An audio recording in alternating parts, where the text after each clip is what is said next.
ಕರ್ನಾಟಕದಲ್ಲಿ ಇರೋ ಕಾನೂನಿಗೆ ಅಧಿಕಾರಿಗಳು ಕೊಡ್ತಿಲ್ವಾ ಬೆಲೆ? ಚಾಮರಾಜನಗರ ಜಿಲ್ಲೆಯಲ್ಲಿ ನಡೀತಿದೆ ಅಕ್ರಮ ಗೋ ಸಾಗಾಟನೆ. ನಮ್ಮ ಕರ್ನಾಟಕದಲ್ಲಿ ಗೋ ಹತ್ಯೆ ನಿಷೇಧ ಕಾಯ್ದೆ ಇದ್ರೂ ಸಹ ಕಾನೂನಿಗೆ ಕ್ಯಾರೆ ಅನ್ನದೇ ಅಕ್ರಮವಾಗಿ ಇವತ್ತಿಗೂ ಸಹ ಇಂತಹ ಕೆಲಸಗಳು ನಡೀತಾ ಇವೆ.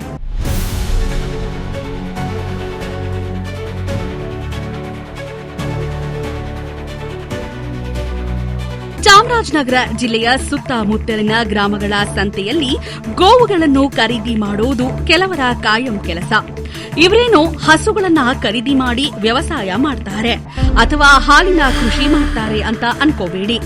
ಇವರು ಸಖತ್ ಕದೀಮರು ಕಣ್ರಿ.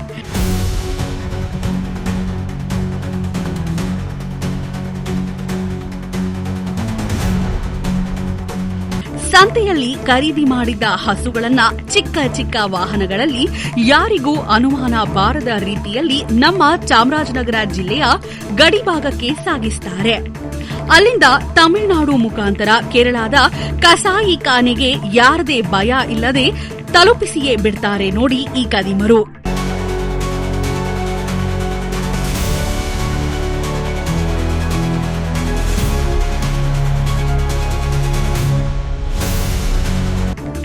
ಚೆಕ್ಪೋಸ್ಟ್ನಲ್ಲಿ ಇವರನ್ನ ಪ್ರಶ್ನೆ ಮಾಡೋರೇ ಇಲ್ಲ.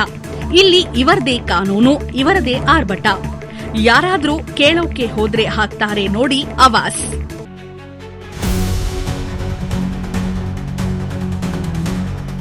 ಇಷ್ಟೆಲ್ಲ ಗೊತ್ತಿದ್ರೂ ಅಲ್ಲಿನ ಅಧಿಕಾರಿಗಳು, ಸ್ಥಳೀಯ ಶಾಸಕರು ಕೈಕಟ್ಟಿ ಕುಳಿತಿದ್ದಾರಾ ಅನ್ನೋದೇ ಯಕ್ಷ ಪ್ರಶ್ನೆ. ಇಲ್ಲಿನ ಅಧಿಕಾರಿಗಳ ಕಣ್ಣಿಗೆ ಈ ಕದೀಮರು ಕಾಣಿಸೋದೇ ಇಲ್ವಾ? ಇಲ್ಲ ಎಲ್ಲ ಗೊತ್ತಿದ್ರೂ ಗೊತ್ತಿಲ್ಲದೆ ಇರೋ ತರ ಇದ್ದಾರಾ ಅನ್ನೋದೇ ಗೊತ್ತಾಗ್ತಿಲ್ಲ. ಇದಕ್ಕೆಲ್ಲ ಅಲ್ಲಿನ ಅಧಿಕಾರಿಗಳು, ಶಾಸಕರು ಉತ್ತರ ಕೊಡಬೇಕಾಗುತ್ತೆ.